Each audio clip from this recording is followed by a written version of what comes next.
Nasib MAF. Ngaku anak Propam Polda Metro Jaya dan bawa mobil BB ke debt collector. Dimintai keterangan. MAF, pemuda yang mengaku anak anggota Propam Polda Metro Jaya dan membawa mobil yang disebut sebagai barang bukti akhirnya mengaku. Dirinya pun menyampaikan permintaan maaf atas ucapannya. MAF mengaku terpaksa berbohong untuk menghindari tekanan dari sejumlah pria yang diduga sebagai debt collector. Saya terpaksa melakukan hal tersebut karena saya mendapat tekanan dan intimidasi dari debt collector, ucap MAF dalam video yang diterima, Minggu, 23 November 2025. Namun, MAF menegaskan ayahnya tak bertugas di Propam Polda Metro Jaya dan mobil yang digunakannya bukanlah barang bukti hasil sitaan kepolisian. Di sini saya ingin mengklarifikasi. Tidak benar orang tua saya berdinas di Propam Polda Metro.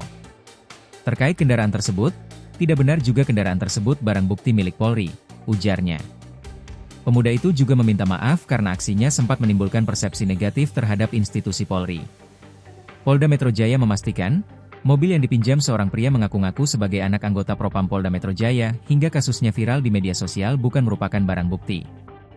Demikian yang dikatakan Kabid Humas Polda Metro Jaya, Kombes Budi Hermanto, dalam keterangannya, Minggu, 23 November 2025. Pria yang mengenakan kemeja abu-abu seperti yang ada di dalam video viral itu diketahui berinisial MAF dan masih kuliah. Budi kembali membantah klaim yang menyebut orang tua dari MAF merupakan anggota yang berdinas di Propam Polda Metro Jaya. Ia menjelaskan, saat ini MAF berada di Yogyakarta dan akan dimintai keterangan terkait pernyataannya yang beredar.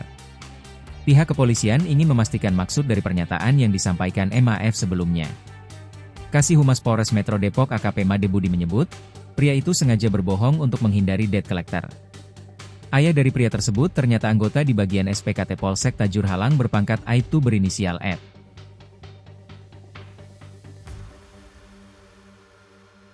Download Tribun X sekarang, menghadirkan lokal menjadi Indonesia.